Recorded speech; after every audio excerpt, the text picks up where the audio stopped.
have written myself some notes to be short and concise. Thank you for coming to our, winds up being a patriotic concert tonight. I know that myself, Mrs. Morford, we've been talking a little bit with the bands and the choir how to be an active audience. So let me define that one as opposed to the passive or indifference audience.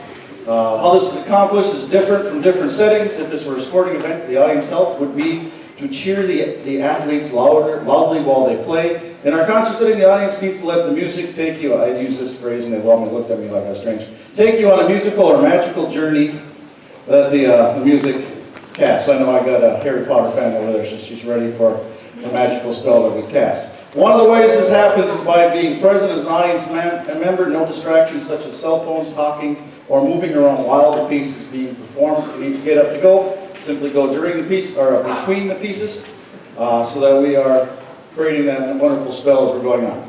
With that said, here is the 3 band.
Let's see, we have been laughing at the song we just played for a couple of weeks. We just played you what we would consider to be an American song, originally created to mock our Revolutionary Army. Think about the words. Yankee Doodle went to town riding on a pony. That is not good fighting words. But we seem to have taken it and used it as what we're going for, that one. And then as a country, and then we laugh at this one because the version we just played for you was written by a Canadian. The next song we've got for you, The Last Full Measure, is a memorial for the soldiers of the Civil War. President Abraham's famous Gettysburg Address honored the soldiers who had given the last full measure of devotion, fighting for this country. The work is comprised of both popular tunes and military songs from the Civil War era.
the last song we have for you today, the High School Cadets, of course, famous march by John Philip Sousa, who was, where were we at, 1890, was asked by the one and only high school in the state of Washington, or not the state, in Washington, D.C., to write a march for their marching band, and this is what came out of it.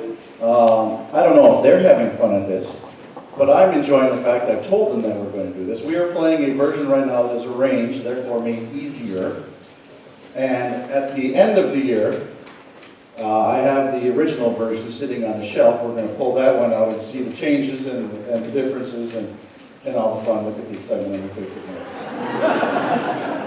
So, what you're going to hear right now is a tremendous performance of a slightly watered down version. But it's going to be awesome.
All right, so here we have the high school band for you. And the first thing we're going to play is the Star Spangled Banner. I don't want to play just the regular old Star Spangled Banner for you. So the question was, how do you improve upon the band version of the Star Spangled Banner? I take great pride, though the kids sometimes don't agree with me, to get the Star Spangled Banner done in 58 seconds. I believe that's the way it should be done. A nice big, this is my country, not, it's not a love song. I've watched the Olympics on TV. The flags are going up there, and we got a love song playing. All right. But how do you make it better? And then when I pose it to the kids as well, the question is, and they're looking like, "What are you doing?" We're getting our Star Spangled Banner. I said, "Well, how about one by John Williams?" Ooh. And they're ready. So we are going to give you the new, improved traditional version from the 2004 Rose Bowl when he wrote it. So if you would please stand while we do the Star Spangled Banner.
At the beginning of the school year, I contacted the Navy because I had a staff meeting with myself and said, this year we're going to do the Navy. 2 years ago, if you remember, we were doing Army music, so this year I decided we're going to do the Navy. So I contacted the Navy for the current version of their song. A couple days later, I received an email with the two that we're going to play right now, Eternal Father, Strong to Save, and Anchors Away. In doing a little research about the song, it was interesting to find out that Anchors Away started out as a song to encourage Navy to beat Army at football. So that was its original purpose, but because it was such a great song, they put new words on it so that we would have a better time. So that we would, the power and the glory of the Navy. Eternal Father, strong and stave is a prayer. The other one is, what you're actually going to hear first, is a prayer to keep our sailors safe from the perils of the sea. This hymn was played by the Navy band as President John F. Kennedy's body was carried up the steps of the U.S. Capitol of the Lion State. Kennedy served in the Navy as a P-2 boat commander during World War II. It was also sung at the funerals of Presidents Richard Nixon, Ronald Reagan, and Gerald Ford. We're going to play both of them with no breaks. So the chorale first, and then the Anchors Away second.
February 3rd, 1943, the USS Dorchester, an American troop transport vessel, sank in the icy waters off the coast of Greenland, the victim of German U-boat attack.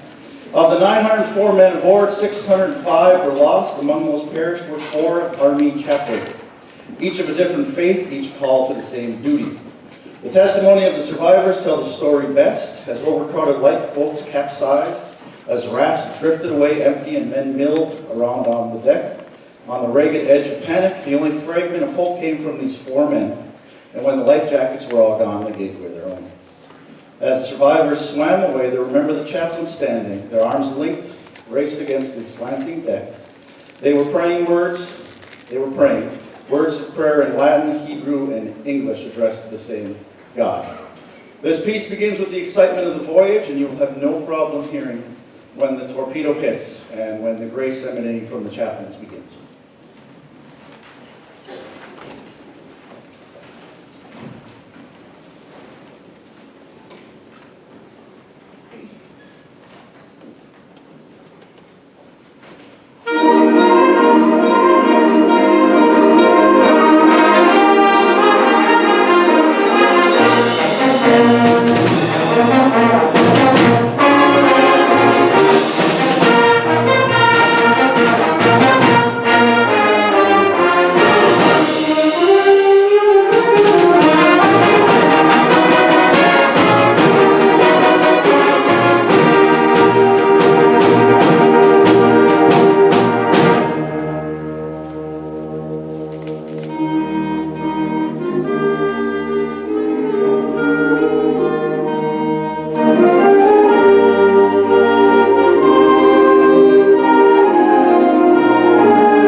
here we go. So the next song that we have for the Armed Forces Salute kind of requires a little different instructions for you as our active audience members. If you are a veteran of the, or an active of the, when the song, your song is heard, if you could please rise, so the rest of us can give you a heartfelt appreciation. Please honor the veterans by applauding for those who are with us here today as they stand. I figured it might be a little better to give you a little light to actually see someone.